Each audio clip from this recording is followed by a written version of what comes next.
Բարև ձեզ սիրելի հայրենակիցներ, ձեզ հետ է Էդվարդ Տանտինյանը։ Ողջունում եմ ձեզ Համայնայության մայրաքաղաք Երևանից։ Այսօր ապրիլի 27-ն է 2026 թվական։ Նիկոլ Փաշինյանի մի հայտարարությունից կարճ անդրադարձ անենք, հետո կանցնենք մնացած թեմաներին։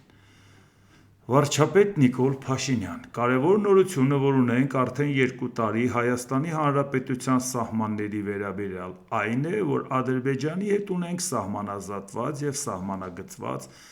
12 կիլոմետրանոց սահմանային հատված, որտեղ ծառայություն են իրականացնում Հայաստանի Հանրապետության սահմանապահ զորքերը։ Սա շատ կարևոր և բացառիկ իրավիճակ է։ Եվ սա մեզ ստիպում է նկատել ակնհայտը, որ սահմանապահ զորքերը սովորաբար խաղաղության սիմվոլ են, որովհետև այնտեղ, որտեղ սահմանին կանգնած են սահմանապահներ, մեծ հավանականությամբ կամ դեպքերի մեծամասնությամբ այդ սահմանին տիրում է խաղաղություն։ Բայց խոսքը գնում է այդ 12 կիլոմետրի մասին, որ այնտեղ սահմանապահներ են կանգնած և դրա պատճառով կա խաղաղություն, բայց որ այդ 12 կիլոմետրը ավարտվում է, խաղաղություն չի տիրում, Փաշինյանն ասում է, 2 տարի խաղաղություն է, այդ խաղաղությունը այդ պատնեշի պատճառով է, թե խաղաղությունը պայմանավորվածության արդյունքում է։ Հիմա դա էլ հասկանանք, եթե 2 տարվա մասին ենք խոսում, ինչպես առաջացավ այդ 2 տարին, երբ որ Նիկոլ Փաշինյանը գնաց, հանդիպեց գյուղի բնակիչների հետ և ասեց. հարգելիներս, եթե մենք չհանձնենք, ապա Ադրբեջանը կմտնի և կվերցնի ավելին, քան անգամ այն, որ մենք համարում ենք դա իրենն է։ Խոսքը վերաբերում է 4 գյուղին, որ Ադրբեջանը դա համարում էր իրենն է, վարչապետ Նիկոլ Փաշինյանն էլ էր համարում իրենն է, 4-ի վրա էլ Հայաստանը վերահսկողություն չուներ, մասամբ ուներ մի մասի վրա, բայց փաստաթղթային համաձայնվեց, որ 4-ն էլ հանձնում ենք և փաստաթղթի բերում ենք գծում սահմանազատում ենք անում և դա հանձնում ենք Ադրբեջանին, բայց դա պետք է հիմք հանդիսանար առանց կանոնադրության, դա ուղղակի մինչև կանոնադրությունը հանձնվեց, որպեսզի դա հիմք ծառայեր կանոնակարգերը ունենալ և անցնել սահմանազատման գործընթացի, և անընդհատ թմբկահարվում է, որ այդ 12 կիլոմետրը տեսեք խաղաղությունը, տեսեք ինչքան անվտանգ է, բա մնացածի հետ կապված ինչն է։ Մնացածի հետ կապված քանի տարի է լինելու, որպեսզի մենք իմանանք, որ խաղաղությունը կա։ Կարելի է կարծել 18 կիլոմետրի կողքով չեն կարող անցնել։ Բայց ինչն է, որոշում կայացվեց, որ սկսեն Վրաստանի սահմանից ամենահյուսիսային կետից գան մինչև իջնեն ներքև։ Որոշումը կար ու պետք է սկսեին այդ գործը անել։ Բայց մեկ էլ ասին, վայ, գիտեք ինչի է, մի քիչ իրավիճակը փոխվեց, հիմա որ թրիփը կառուցվելու է, պետք է մենք գնանք այդտեղ սահմանազատում, սահմանագծումն անենք, որ իմանանք որտեղով է անցնում երկաթ գիծը, որտեղով է անցնելու ավտոճանապարհը, որտեղով անցնելու են մալուխները, եթե գետնի տակով են անցնում, թեկուզ վերևով էլ անցնեն, մի հատ իմանանք ի վերջո որտեղով են անցնում, ինչ են անում։ Խողովակաշարեր եւ այլ, այդ բոլորի համար մեզ պետք է հատկապես այդ հատվածում կատարել սահմանազատում, սահմանագծում։ Դրա համար ոնց որ երկրորդ պլան մղվեց հյուսիսից գալը, բայց հիմա ոչ հյուսիսից գալու մասին խոսք կա, ոչ է թրիփի հետ կապված սահմանազատման մասին խոսք կա։ Ընդամենը 2 տարվա մեջ այդ 12 կիլոմետրն էլ, որը առաջացել է Ադրբեջանի ճնշման ներքո, չեք տա կմտնեմ կվերցնեմ ավելին։ Հիմա շարունակենք։ Մեր ցանկությունն ու նպատակն է, որ Հայաստանի Հանրապետության բոլոր սահմաններին, սահմանի բոլոր հատվածները լինեն սահմանապահ զորքերի պատասխանատվության ներքո։ Այո, մեր ցանկությունն ու նպատակն է, բայց դա իրականություն դառնում է։ Մենք գնում ենք այդ ճանապարհով, առաջիկայում իհարկե կշարունակենք և տրամաբանական ժամկետում ավարտին կհասցնենք Հայաստանի Հանրապետության և Ադրբեջանի Հանրապետության միջև սահմանի սահմանազատումը։ Կարելի է ասել տրամաբանականը որն է, Նիկոլ Փաշինյանը ասում է դե մի 1000 տարի, տրամաբանականը 1000 տարին, հա, բիշիշ քիչ, հա, բայց դե ոչինչ, դե մի մարդ գոնե համեստորեն ասում է 1000 տարի, որն է այդ տրամաբանական ժամկետը։ Ինչ կա պայմանավորվածության, ժամանակացույց ունենք, կանոնակարգ ունենք, մի պայմանավորվածություն ունենք, որտեղից ենք սկսելու, երբ ենք սկսելու, բացարձակ այդ մասին խոսք չկա։ ասեք գուցե ինչ որ բան անում եք, բան չի չեք ասում։ Այն ժամանակ ասիք սա չենք անում, որովհետև նա պետք է անենք։ Հիմա էլ պարզվեց նա էլ չենք անում։ Որովհետև ինչ ենք անում։ Բայց այդ դեպքում ասում ենք, որ ասում եք սահմանազատում, սահմանագծում եթե չլինի, օկուպացված տարածքները Ադրբեջանին մենք հողժով չենք վերցնելու, ոչ էլ պահանջելու ենք, որ Ադրբեջանը դուրս գա, բայց դրա համար Հայաստանն ընդունում է, որ ինքը օկուպանտ է, դե ինչ ա եղել, մի 30 տարի մենք էինք իր տարածքը օկուպացրել, թող մի 30 տարի ինքը բերը օկուպացնի, իրանք դրանով արդարացնում են, չէ՞, Ադրբեջանին։ Հիմա փաստորեն առաջացավ այս խնդիրը, որը մենք արդեն ունենք, հասկանում ենք։ Բայց հետո երբ որ տեսնում ա, որ այս այլևս չի ստացվում, հիմա ինչ ասում, որակարգում իհարկե ունենք նաև Վրաստանի հետ մեր սահմանի սահմանազատման ամփոփման օրակարգը, վրաց գործընկերների հետ։ Այս մասին արդեն պայմանավորվածություններ ունենք եւ սրանով ըստ էության Հայաստանի Հանրապետության սահմանների սահմանազատումը եւ սահմանագծումը կամփոփվի եւ մեր պետությունն իր միջազգայինորեն ճանաչված տարածքում ավելի վստահ ձևով զարգացման օրակարգի վրա կենտրոնանալու հնարավորություն կունենա, ասել է Նիկոլ Փաշինյան, այսինքն ինքը ընդունում է, քանի սահմանազատում սահմանագծում չկա, մենք տենց մեզ վստահ զգալ չենք կարող, չկա այդ իրական, որ Ադրբեջանն ասում է, Ադրբեջանը պետք է մեզ կադաստրի թուղթ տա, իսկ Ադրբեջանը մեզ կադաստրի թուղթ չի տալիս։ Ինքը ասում է սա իմն է տուր ինձ, մնացածի հարցն է դե լավ, վրացներս ինչա կանենք էլի, այսպես են հարց լուծում։ Բայց եթե սրանով է պայմանավորված Հայաստանի անվտանգությունը, մենք տեսնում ենք, որ Ադրբեջանը իրան կոտորում է, որպեսզի սահմանազատում սահմանագծում անի, եթե դու կանգնես ասես, որ իմ պետության տարածքները կադաստրի վկայականը կախված է մի պետությունից, նրա որոշումից, եւ հապուշ չի այդ պետությունը, որ ինքը իրան կոտորի, որ քեզ այդ կադաստրի վկայականը տա։ Եվ դու ես հայտարարել, որ նրանից է կախված։ Ունես 4 հարևան, բայց կադաստրի վկայականը մեկն է դրանցից տալու։ Ու արդարացում չունի, որ ասես գիտես Իրանի հետ եւ Թուրքիայի հետ սահմանները խորհրդային միությունից մեզ ժառանգված սահմաններ է։ Նույն հաջողությամբ կարող է կանգնեն ասեն, գիտեք, ինչ այն ժամանակ խորհրդային միության հետ վիճելի բան ա եղել, բայց հիմա կոնկրետ երկու պետություն ենք, նոր հարաբերությունները անպայման պետք է ունենանք նոր որակի սահմանազատում սահմանագծում։ Ինչա պետք է ասենք համաձայն չենք անում։ Հետո Վրաստանի հետ էլ մինչև հիմա այսքան ձգվում է Ադրբեջանի հետ, ինչքան է տևելու, քանի տասնամյակ է տևելու դա։ Ու այդ տասնամյակների ընթացքում Հայաստանը կադաստրի վկայական չի ունենալու, որտեղ մերոնց տրամադրել են, քանի այդ վկայականը չկա, մենք պետականություն չենք կարող ունենալ, բայց չենք մենք մեզ կախվածության մեջ դնում Ալիևից, դե ոնց կարանք չդնենք, Ալիև, Փաշինյանն է իրան կախվածության մեջ դրել։ Այնպես որ տեսակ Ժողովրդյան որևէ որոշակիություն 2 տարի հետո մենք ունենք սահմանների սահմանազատման ու սահմանագծման հետ կապ։ Դուք այս հայտարարությունից հասկացաք, որ ունենք։ Էլ չեմ ասում, որ վաղը երբ ուզենան անկլավների հարցը կբարձրացնեն։ Երբ ուզենան ասեն այդ մեր անկլավներն ա տվեք, մերոնք պետք է ասեն դե տանք, եթե չտանք պատերազմ ա սկսելու։ Բա Իրանն ա չտանք։ Կտանք, հետո կորոշենք ջերմուկի մոտից իրանք երբ դուրս գան։ Ռուսաստանի Դաշնության անվտանգության խորհրդի քարտուղարի տեղակալ Ալեքսեյ Շևցով Մոլդովայում եւ Հայաստանում բազմաթիվ հասարակական կազմակերպություններ աշխատանք են տանում Ռուսաստանի հետ հարաբերությունները վարկաբեկելու ուղղությամբ։ Եթե նայենք վիճակագրությանը, ապա Մոլդովայում այս պահին գրանցված է շուրջ 14000 հասարակական կազմակերպություն, Հայաստանում մոտ 9000 եւ նրանցից գուցե բոլորը, բայց մեծ մասը բացահայտորեն աշխատում է երկկողմ հարաբերությունների վարկաբեկման, մերձավոր արտերկրի տարածքում ինտեգրացիոն գործընթացների վարկաբեկման ուղղությամբ։ Սա Ռուսաստանի պաշտոնական տեսակետ է, որովհետև անվտանգության խորհրդի փոխ քարտուղարն է տալիս դման գնահատական։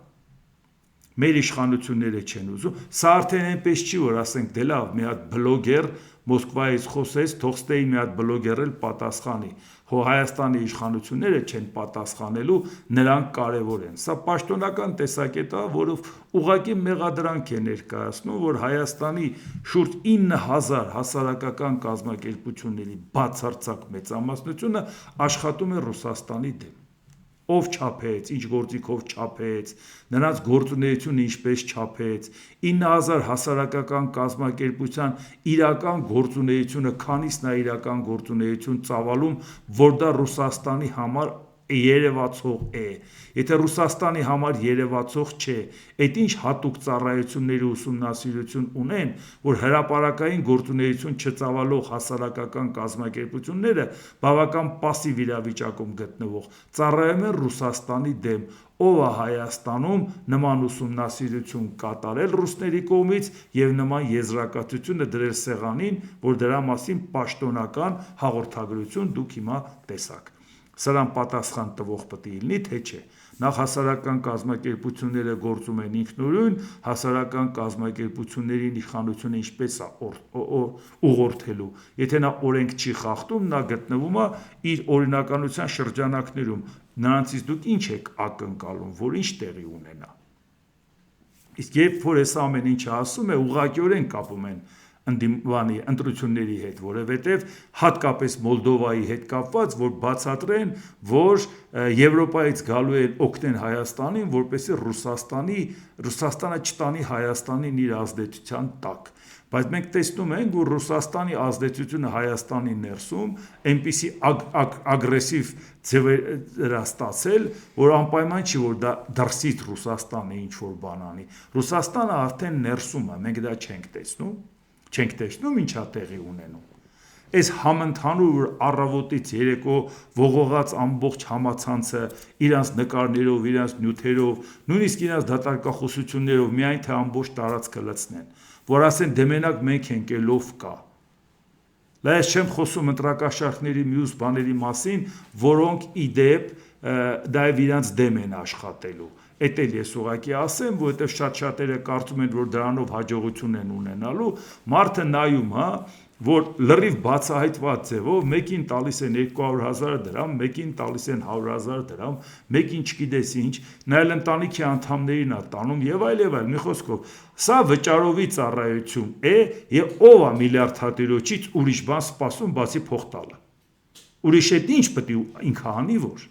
հիմա մարդը մտածում է, նրան փող ես տվեք, քո համար աշխատում է, նրան փող ես տվեք, քեզ ձեն կտա, եթե ինչ չես տվե, ինչի պետք է տան, որ մտնելով չանցնի, որ փող բաժանող մեծահարուստը կարող է ստանալ շատ ձայն, այն դեպքում, երբ որ ինքը նրանց ձայների համար չի վճարել։ Իսկ գործնականում մտածել, որ կարող է ստանալ մի քանի 100,000 ձայն փող բաժանելով, դա ուղղակի ֆանտաստիկայի ժանրից է։ Բայց եթե չբաժանես,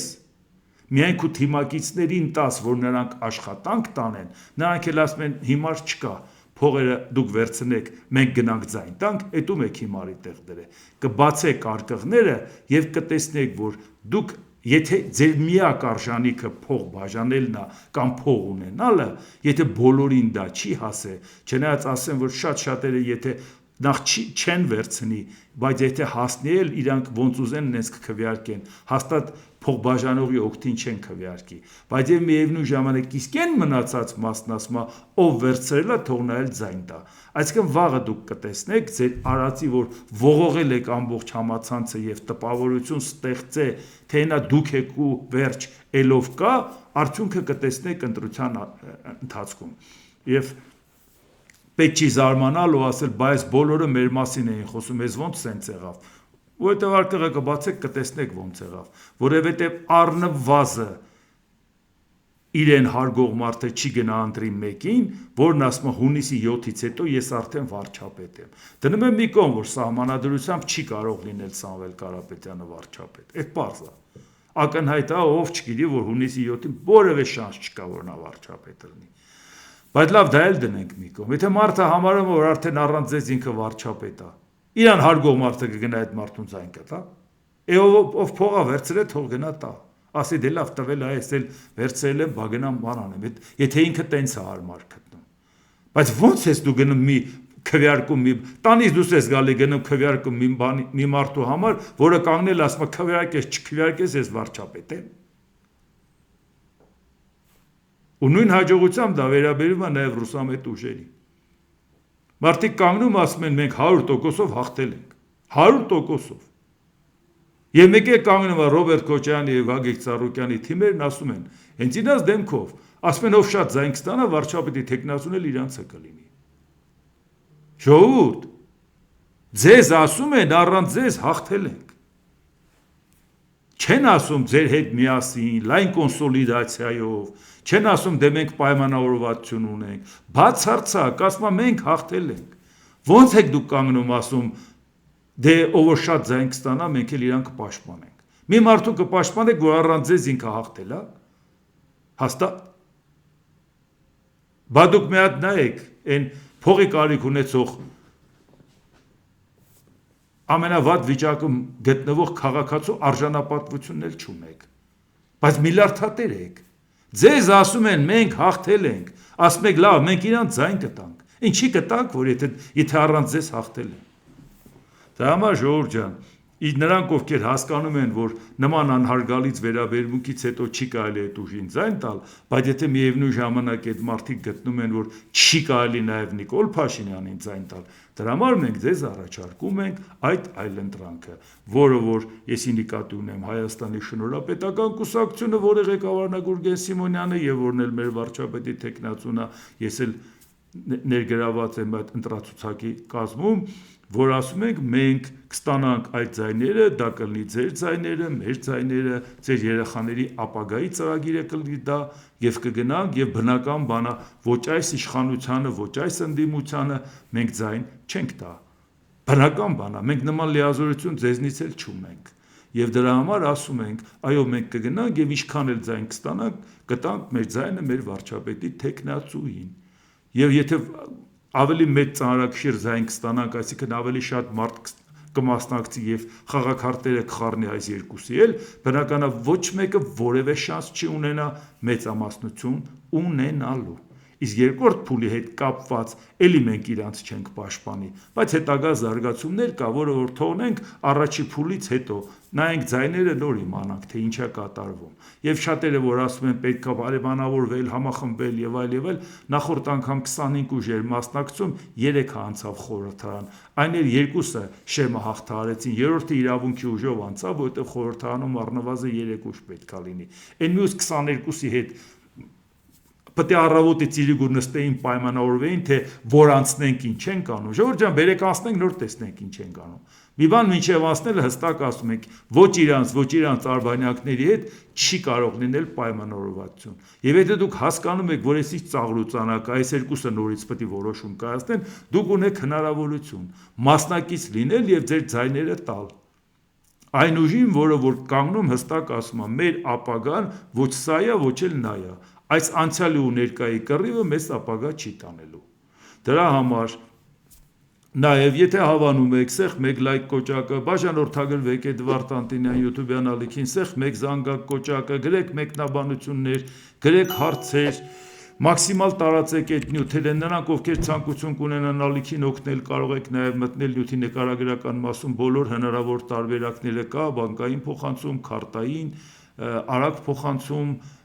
PayPal, Patreon, մի խոսքով բոլոր հնարավոր տարբերակները կա, բացի դրանից էլ շատ ավելի կարևոր կլինի, մի ամիս ու կես չի մնացել էլի, որ կապ հաստատեք Հայաստանի շնորհապետական կուսակցության գրասենյակի հետ, նաև Գուրգեն Սիմոնյանի հետ, ոչ միայն գրասենյակի ակտիվիստների հետ, եւ նաև կարողանաք ձեր աջակցությունը ցուցաբերել, շատ-շատերը ինձ գրում են, շատ շնորհակալ եմ, որ ասում են, այո, մենք աշխատանք ենք տանում, տեղերում էլ գնում են գրասենյակ, հանդիպում են, ասում են ինչով օգնենք, տեղերում ինչա պետք անել, ֆլայեր բաժանելա, բուկլետ բաժանելա, տարբեր մարդկանց հետ աշխատանք տանելա, զանգել ինչ-որ բաներ խոսելն է, ձեր նաև ֆինանսական աջակցությունը շատ օգտակար է, որովհետև տեսնում եք ինչա կատարվում,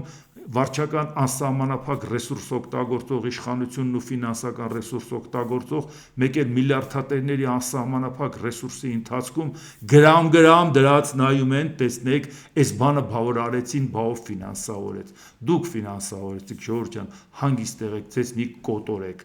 որևէ բան չեք գտնի, որը որ տանի որևէ մեկի ուղղության վրա։ Այնպես որ մեր ասածը ինձ թվում է բավական հստակ է, եւ նրանք ովքեր ասում են առանց համախմբման, առանց միավորման հնարավոր չէ, դուք տեսաք, թե ինչ տեղի ունեցավ, շատ-շատերը բանակցություններ վարեցին, ամբիցիաներ բանացրեցին, եւ նաեւ փորձեցին տեղի կռիվ անել, փողի կռիվ անել եւ այլ, արդյունքում իրանց մոտ ոչինչ չստացվեց։ Լավ, մենք վատն ենք, մեզ չմիացան, բայց իրանք իրանց ինչի չմիացան, ինչն էր իրանց խանգարում միանալու։ Խեղդեց իրանց ամբիցիաները։ Բա պատկերացնեք, որ հանկարծ այդ կարգի մեկը գար մեզ միանար եւ մեկ էլ ինչ որ մի պահի կանգներ իր ամբիցիան բանացնել ու թողեր դուրս գար, վերջում էլ ասեն, «Էսա ծեր ընտրած թիմը, սկի չեք կարողանում իրար այդ բան պայմանավորվեք ընտրության գնաք»։ Իսկ քանիսը հիմա տեսակ, որ նման խաղեր խաղացին, կամ իրանք խաղից դուրս մնացին, կամ փորձեցին ուրիշներին վատություն անել։ Դրա համար հաշվի առնելով, որ շատ բան է գլխներով ստանցել, գիտենք, որ տենց բաների վրա չենք խաբվում ու գայթակղվում։ Շատ ճոռոմ խոսացողներ կան, բայց իրականում տեսնում ես, որ նրանց տակը կամ նրանց հետևում ինչ կա։ Դա է պատճառը, որ ուզես թե չուզես բավական զգուշավոր ես լինում, որովհետև ի վերջո մենք պատասխանատու ենք ձեր առաջ, որովհետև իրականացնում ենք մեր ու ձեր ծրագիրը։ Մենք չենք կարող ասել, բայց գիտեք, կներեք, մենք խաբվեցինք, էլի, այս չէինք կարծում, որ ինքը ինչ որ խաղեր կտա։ Դա ամեն դեպքում ավելի լավ է մենք մեր ապահովագրությունը ունենանք։ Իսկ նրանք, ովքեր ասում են, տեսնես ում խաղը կխաղան, պարզ ասում ենք, ընտրությունը կավարտվի, կտեսնեք ստացած ձայները որևէ մեկին չգնաց, դուք մտածեք, դուք ինչ եք պատասխան տալու ձեր հարազատներին, ձեր երեխաներին, որ դուք առավոտից իրիկու համառորեն աշխատում էիք, որ ասեիք, այդ տեսակ ուրիշի խաղերն են խաղալու, ինչ եք պատասխան տալու։ Մենք մեր պատասխանը կտանք մեր քայլով։ Ընտրությունը կավարտվի, ստացած ձայների համապատասխան մենք մեր ծրագիրն առաջ կտանենք, ոչ նրան կմիանանք, ոչ նրան։ Մենք մեր պատասխանը կտանք հստակ։ Դուք ձեր պատասխանը այդ մարդկանց ինչ եք տալու, որ ձեզ կոտորում եք, որ ասեք, գիտեք ինչ, չէ, հնարավոր չի, մենք գիտենք, փաստեր ունենք, ուրիշներին են ծառայել, ոնց ենք ծառայելու ուրիշին, եթե մենք այդ ձայները այդ ուրիշին չենք տալու։ Լավ, անցնենք առաջ, էլի ահագին հարցեր կհասցնենք անդրադառնանք։ ԱՄՆ նախագահ Դոնալդ Թրամփ. Իրանի հետ պատերազմը շատ շուտով կավարտվի եւ մենք մեծ հաղթանակ կտանենք։ Իհարկե, շատ շուտովը, այս ահագին շատ շուտով է։ Իրանը մոտ 3 օր ունի, մինչև նրա նավթային ենթակառուցվածքները կպայթեն։ Իրանի ղեկավարությունը շատ տարօրինակ է։ Երբեմն դու պատկերացում չունես, թե ում հետ գործ ունես։ Եթե իրանցիները ցանկանում են մեզ հետ խոսել, կարող են կապվել մեզ հետ, եւ մենք կարող ենք բանակցել հեռախոսով։ Իրանին չի կարելի թույլ տալ ձեռք բերել միջուկային զենք, եւ այն ինչ պետք է արել ենք, պետք է արվեր վերջին 47 տարվա ընթացքում։ Հուսով եմ, որ մենք ստիպված չենք լինի ռազմական գործողություններ սկսել իրանական ռեժիմի մնացորդների հետ։ Մենք միջուկային փոշի կվերցնենք իրանցիներից եւ դա ես չգիտեմ ինչի անդադ ինքը փոշի արտահայտությունն օգտագործում, դա իր մոտ ինչ ասոցիացիա է առաջացնում, քթերը քաշելու թե ինչի, բայց հաստատ ռադիոակտիվ է, այդքան փոշի չեն օգտագործում, էլի։ Եվ դա մեր բանակցությունների մի մասն է։ Իրանի դեմ ձեռնարկած մեր միջոցառումներով ծառայում ենք ամբողջ աշխարհին, նշել է ԱՄՆ նախագահը։ Ու չկարծեք, որ սա նույն ինֆորմացիան եմ ասում, ինքը պարբերաբար նույնը շարունակում է կրկնել ամեն առիթով ու առանց առիթ։ Եվ իմաստ չունի Իրանի հետ գնանք Իսլամաբադ հանդիպենք, որովհետև ինքան ժամանակ թռնենք, գնանք հասնենք այնտեղ, իմաստը որն է, թող զանգեն, մենք դնենք իրանց հետ պայմանավորվենք։ Եվ շարունակությունն էլ հենց դա է ասում Դոնալդ Թրամփը, հայտարարել է. ամերիկացի պաշտոնյաներն այլևս չեն մեկնի Պակիստան Իրանի հետ պատերազմի ավարտի շուրջ բանակցություններ վարելու համար։ Թրամփն այս որոշումը մարդարացրել է հղում անելով Իրանի հետ պատերազմում ԱՄՆ-ի գերազանցությանը։ Մեր ձեռքերում են բոլոր քարտերը, եթե նրանք ցանկանում են խոսել, կարող են գալ մեզ մոտ կամ զանգահարել, մենք հեռախոս ունենք, մենք ունենք լավ անվտանգ կապի ուղիներ, չնայած անկեղծ ասած վստահ չեմ, որ որևէ հեռախոսագիծ կարող է լիովին անվտանգ լինել, բայց մենք ունենք անվտանգ գծեր։ Սա էլ արդեն առաջի դեպքը չի, որ առաջարկումը Իրանին դե զանգեք, էլի զանգեք, այ մարդ զանգեք, այդ մարդը սպասում է, էլի էլ մարդ չի ուղարկելու, պամտամ ուղարկելու մոտ ուղարկել այդ մարդիկ կանգնեցին ասին, մենք քո հետ խոսալու բան չունենք։ Ոնց կարելի է արժեզրկել Ամերիկայի խոսքը, Ամերիկայի նախագահի խոսքը, ոնց կարելի է ասենց ոտատակ տալ, էլի։ Որ եթե վերացրել ես ամեն ինչ, ջարդել ես, ավիրել ես, իշխանություն չկա, ումից ես սպասում զանգ, ում ես համոզում, որ քեզ զանգել։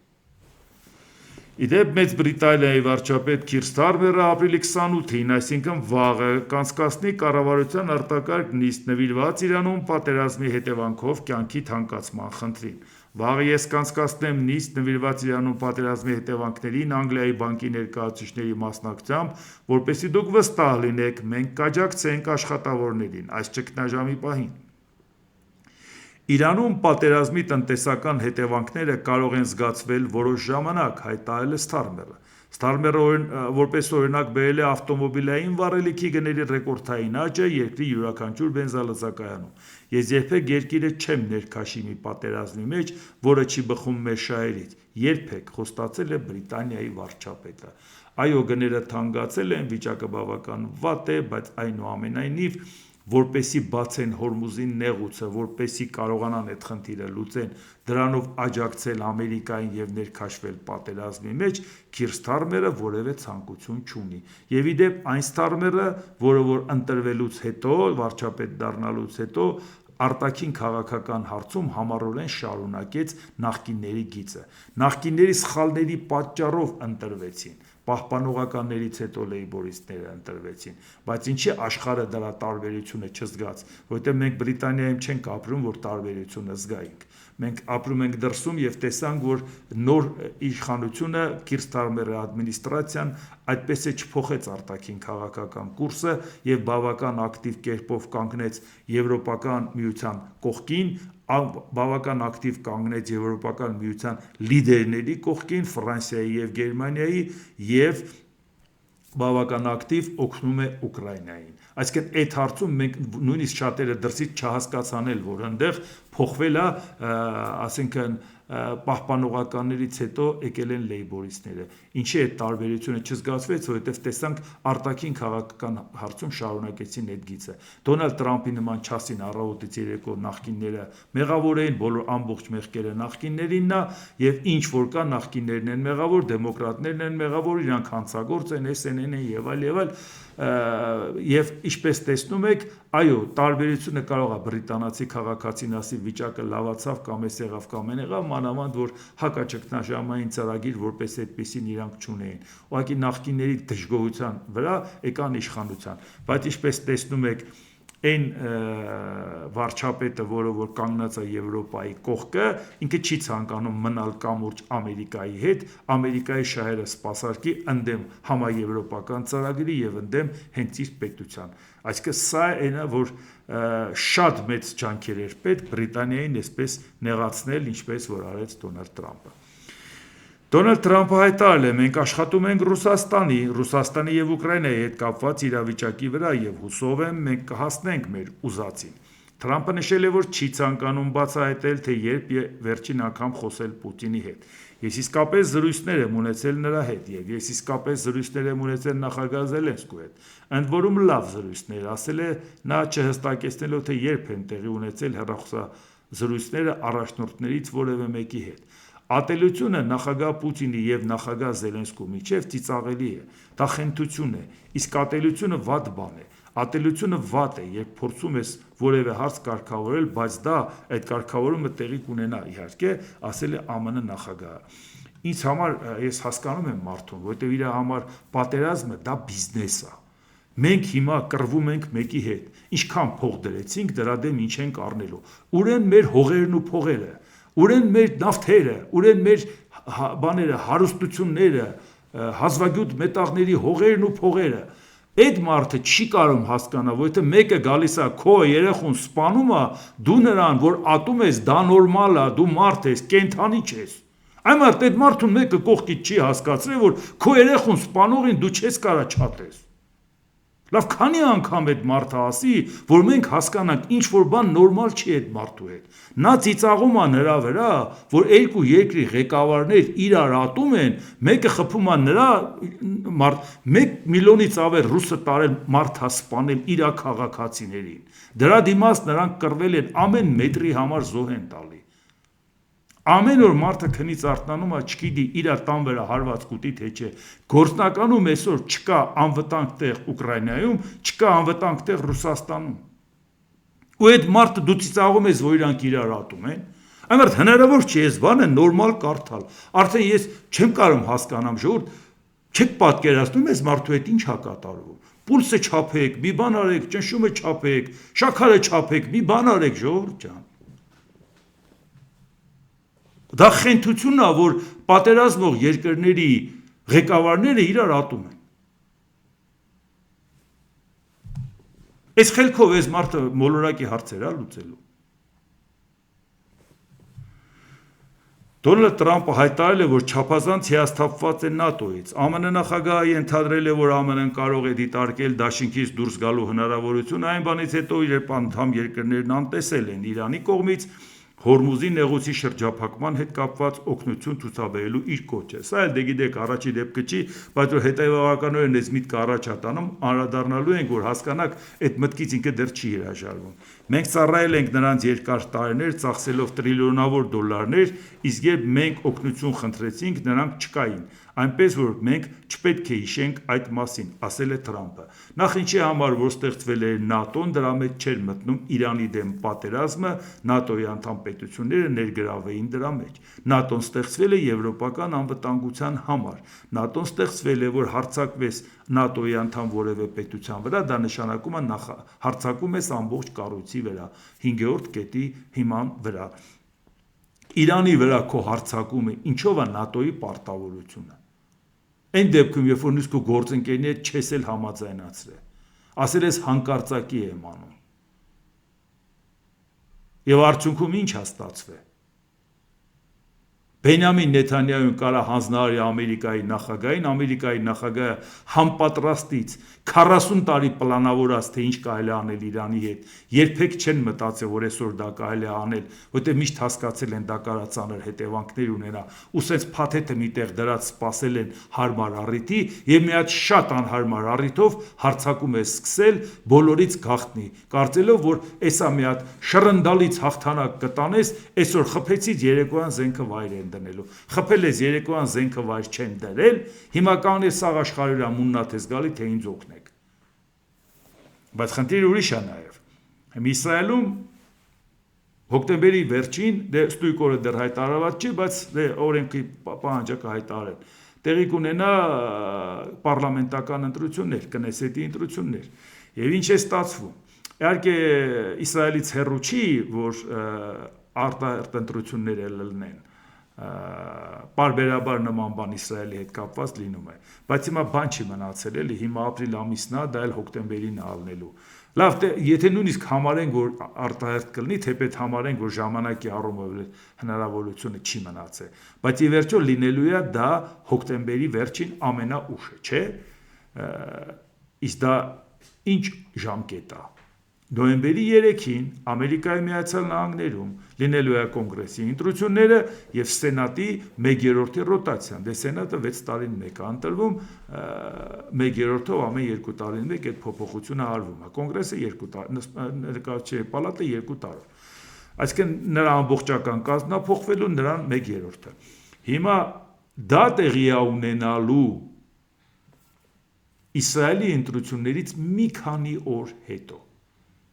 Եթե Իսրայելում Բենյամին Նեթանյահուն ջախջախիչ պարտություն կրի, դուք պատկերացնում եք դրա ազդեցությունը ինչ է լինելու ամերիկյան ընտրությունների վրա։ Բայց այնպես չի, որ եթե Նեթանյահուն կարողանա հաղթել, էլի ազդեցություն չի լինելու ամերիկյան ընտրության վրա։ Գնալու են կոնգրեսմենները, գնալու են սենատորները հայցեն ժողովրդի քվեն եւ պետք է հստակ պատկերացնեն, արդարացնում են Նեթանյահուի պահանջով պատերազմի մեջ ներքաշվելը թե ոչ, արդարացնում են Թրամփի արածը թե ոչ, ի վերջո ինչով են գնում ընտրությունների։ Իսկ իրան գնալու են ընտրությունների Իսրայելի ընտրություններից մի քանի օր հետո, այդ տպավորությունների տակ ժողովուրդ ջան։ Այնպես որ Դոնալդ Տրամփը խնդիր է ունենալու այս ուղղությամբ։ Եթե ինչպես տեսանք Օրբանի հետ ինչ կատարվեց Հունգարիայում, այն էլ տենց ակտիվ պաշտպանելուց հետո, ու մինչև այսօր էլ իրան չի հաջողվում հասնել նրան, որ Իսրայելի նախագահը ներում շնորհի Բենյամին Նեթանյահուին, այդ կոռուպցիոն սկանդալները դեռ վրան է, ու այդ ձևով է գնալու ընտրության, ու նույնիսկ կարող է անգամ ընդդիմադիրները, որ իրար հետ կատաղի թշնամի լինեին, հանուն նրա, որ Նեթանյահուին տուն ուղարկեն, միավորվեն նրա դեմ։ Այսինքն իրավիճակ փոխվի Իսրայելում։ Եվ նոր շատ-շատերին թվում է, թե Իսրայելում բոլորը միանշանակ պաշտպանում են Բենյամին Նեթանյահուի պատերազմը կամ վարած քաղաքականությունը խորը թյուրիմացության մեջ են, ուղղակի իրանք ըստ երևույթին չեն տիրապետում ներսում ինչա կատարվում։ Լեհաստանի վարչապետ Դոնալդ Տուսկը հայտարարել է, որ երկիրը ցանկանում է Կիևի օգնությամբ ստեղծել անօդաչուների արմադա։ Այս հայտարարությունը հնչել է Ռուսաստանի Դաշնության պաշտպանության նախարարության կողմից եվրոպական ձեռնարկությունների Ուկրաինայի համար ԱԹՍ-ներ արտադրող ցուցակի հրապարակման ֆոնին։ Այսինքն ռուսները հրապարակում են, թե տեսեք եվրոպական ձեռնարկությունները Ուկրաինայի համար ԱԹՍ են արտադրում։ Այս Դոնալդ Տուսկն էլ ասում է միամիտներ, մենք աջակցություն ենք հայցում Ուկրաինայից, թե ինչ ձևի ԱԹՍ արտադրենք եւ որը մեզ էլ է պետք։ Ուկրաինայի օգնությամբ, գործուն աջակցությամբ արտադրենք համ իրանց համար, համ մեզ համար, բայց նրանց օգնությամբ, նրանց տեխնոլոգիաներով։ Տուսկը նշել է, որ անօդաչու սարքերը ստեղծվելու են ինչպես լեհական, այնպես էլ եվրոպական միջոցների հաշվին։ Եվրոպական միջոցներ, լեհական միջոցներ, ուկրաինական աջակցություն։ Սա ինչի համար ենք ասում, սա մենակ Ուկրաինային է վերաբերվում, բա որ ասում ենք անվտանգության հետ կապված մենք շատ հարցեր ունենք, բա ինչի համար ենք ասում։ Անվտանգության հետ կապված Եվրոպայի հետ բան պայմանավորված լինենք։ Մենք ինչ արեցինք, մենք ինչ որ բան անում ենք Ուկրաինայի հետ կապված։ Մենք ինչ որ ձևի հարաբերություն պաշտպանում ենք Ուկրաինայի հետ։ Մենակ կարող է ասեն, բա գիտեք ինչ, Զելենսկին գնաց Ալիևի հետ հանդիպեց։ Բա Զելենսկին ու Ալիևը իրար հետ մի կառույցի մեջ են։ Վուամի մեջ են, Վրաստան, Ուկրաինա, Ադրբեջան, Մոլդովա։ Բա ինքը գնացել է իր գործընկերի հետ։ Մենք մեր գործընկերների մասին լա մտածենք, մեր գործընկերները մեզ օգնում են, ոչ թե մտածենք ինչի ուրիշի գործընկերը մեզ հետ չի։ Պատերազմից հետո Զելենսկին հետ խորհրդային քանի երկիր է գնացել։ Դրանից պետք է եզրակացություն անել, իսկ մենք ճիշտ ճանապարհի վրա ենք, մենք ճիշտ աշխատանք ենք տանում։ Անկամ կարողանում ենք նենց անել, որ երկուսի հետ էլ նորմալ հարաբերություն պաշտպանենք։ Բա խոսում ենք բալանսավորված քաղաքականությունից։ Բա ինչի՞ չենք դա անում, որ։ Հետո զարմանում ենք, որ Ալիևը մեզանից դեպի արևել գտնվող արևմտյան գործընկերն է։ Ալիևը, երբ որ Վուամը ստեղծում էին Վրաստան, Ուկրաինա, Ադրբեջան, Մոլդովա, մի հատ էլ Ուզբեկստանը մտավ դուս եկավ, դե Ուզբեկստանը տենց հեռու էր։ Նրանք այդ տնտեսական կառույցը օգտագործեցին առիթը, որպեսզի հապկից դուրս գա։ 5 տարին լրացել էր 99 թվականին, ասին դե մենք բան ենք, Վուամի անդամ ենք, էլ իմաստը որն է մենք հապկում մնանք։ Մենք շարունակեցինք հապկի անդամությունը, հիմա էլ սառեցրել ենք, որովհետև համարում ենք դա մեզ ոչինչ չի տալի։ Իսկ նրանք 5 տարի դրա մեջ լինելով հասկացան, որ դա ոչինչ չի տալի։ Թողեցին դուրս եկան եւ էնել կառույց ստեղծեցին տնտեսական, ասին, բայց մեզ հապկը պետք չի։ Տնտեսական կառույցի հետ կապված հապկը ինչի է մասին էր խոսքը, բայց հանուն ժողովրդավարության եւ տնտեսական զարգացման Վուամի կարգախոսը դա է, տնտեսական կառույցի մասին է խոսքը։ Մի առանձնապես նես կուր կառույց չի արդյունավետ աշխատող, բայց երբ որ իրանց պետք է, իրանք այդ կառույցով իրանց համագործակցությունը արդարացնում են։ Մենք ինչ ենք անում։ Այ հիմա Լեհաստանը աջակցությունը հայցում Ուկրաինայից, մենք ինչ ենք անում։ Վաղը մեր անվտանգության հետ կապված որ հարց առաջանա, Եվրոպայի հետ համագործակցության ժամանակ չենք ունենալու այդ նույն խնդիրը։ ԱՄՆ նախագահ Դոնալդ Տրամփը խիստ գնահատականներ է հնչեցրել Իրանի եւ իր վարչակազմի արտաքին քաղաքականության վերաբերյալ, շեշտելով, որ իր օրոք Վաշինգտոնն այլևս թույլ չի տալիս իրեն շահագործել։ Խոսելով Իրանի միջուկային հավակնությունների մասին, Տրամփը վստահեցրել է, որ Թեհրանը երբեք չի տիրանա միջուկային զենքի։ Նախագահի խոսքով իրականացվող ճնշումները բնականաբար առաջացնում են իրանական կողմի դժգոհությունը, ինչը կարող է հանգեցնել բռնությունների, սակայն դա վճռական վարչակազմ ունենալու հետևանքն է։ Տրամփը կտրուկ հակադրվել է նախորդ վարչակազմի մոտեցումներին, նշելով, որ Ջո Բայդենի նախագահության օրոք աշխարհը երջանիկ էր ճակերտների մեջ, իհարկե, քանի որ բոլորն օգտվում են, ճակերտը իրանք են դրել, ես չեմ դրել, Միացյալ Նահանգների թուլությունից, որոնք օգտվում են գիտեք ինչու էին նրանք երջանիկ, որովհետև մեզ օգտագործում էին, որովհետև Միացյալ Նահանգներին վերաբերում էին որպես հիմարների եւ մեծ փողեր էին աշխատում, բայց հիմա նրանք դա անել չեն կարող, հայտարարել է Տրամփը։ Մարդը ինչքան պետք է չսիրի իր սեփական երկիրը, որպեսզի համարի, որ Միացյալ Նահանգներին որևէ մեկը կարող է հիմարի տեղ դնել։ Մարդ ոնց կարա այդքան իր պետությունը չսիրի։ Սա ոչ թե Բայդենին չսիրել է, սա պետությունը չսիրել է, ժողովուրդ ջան։ Հարգելի ընտրողներ, ձեզ այդ մարդը չի սիրում։ Նա ասում է, որ մեր երկրին հիմարի տեղ են դրել։ Նա ասում է Ամերիկային հիմարի տեղ են դրել, ես Երևանում վիրավորվում եմ, ես ապշում եմ, լավ չեմ հասկանում, այս մարդուն մեկը չի ասում, դու պետությանն ես վիրավորում արդեն։ Ու դրանից դու լավը չես դառնում։ Ու դա արդեն մտածում ես, որ մեկ ուրիշն է կարա քեզ հիմարի տեղ դնի։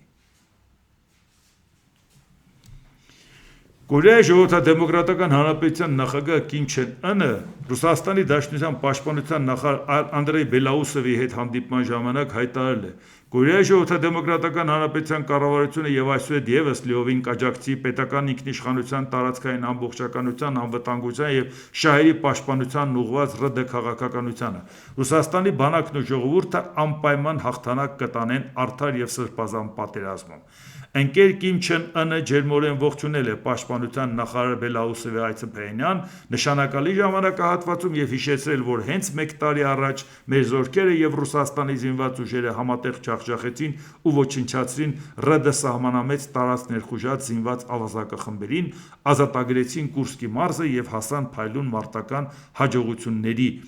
ասում է հաղորդագրության մեջ։ Իհարկե իրանք ի նկատի ունեն ուկրաինացիները, որ մտել են Կուրսկ, բայց հարցը դա չի, իրանք որ Ռուսաստանի գործընկերն են, այդ նորություն չի, բայց սա այն Կիմ Չեն Ընը չի, որին կարոտել էր Դոնալդ Թրամփը։ Սա այն Կիմ Չեն Ընը չի, որ համատեղ գործում է Ռուսաստանի հետ։ Որտեղ մնաց Ամերիկայի եւ Հյուսիսային Կորեայի շահերը, որտեղ մնաց այդ սիրատոչոր հայացքը դեպի Կիմ Չեն Ընը եւ արդյունքում մենք ինչ ունենք։ Իսկ Աբազար աղջին Իրանի արտգործնախարար ժամանել է Ռուսաստան, Սանկտ Պետերբուրգ, որտեղ նրան կընդունի Ռուսաստանի Դաշնության նախագահ Վլադիմիր Պուտինը։ Արարչին ծրագրում է քննարկել Մերձավոր Արևելքում հակամարտության կարգավորումը։ Ռուսաստանի արտգործնախարար Սերգեյ Լավրովը նույնպես կմասնակցի ԱՄՆ եւ Իրանի միջև հակամարտությանը վերջ դնելու բանակցությունների ներկայիս վիճակի վերաբերյալ քննարկումներին։ Մոսկվայում Իրանի դեսպան Քազեմ Ջալալին ասել է, որ Իրանն ու Ռուսաստանն ընդհանուր մոտեցում ունեն տարածաշրջանային եւ միջազգային հարցերի շուրջ։ Բաս սա էինք ասում ժողովուրդ ջան, որ եթե դու Ռուսաստանի ռազմավարական պարտության չտանես, Ռուսաստանն ու Իրանն ու Չինաստանը միասին են գործելու ընդդեմ Ամերիկայի եւ այդ դեպքում Ամերիկան դրանից հաջողություն չի ունենալու։ Այնպես որ այս ամեն ինչը վերաբերում է նաև ուղղակիորեն մեզ, այնպես որ մեր մատը կպահենք աշխարհաքաղաքական զարգացումների զարկերակին, դե ինչ այսօր այսքանը, դիտեք եւ դատեք ինքներդ։ Շնորհակալություն։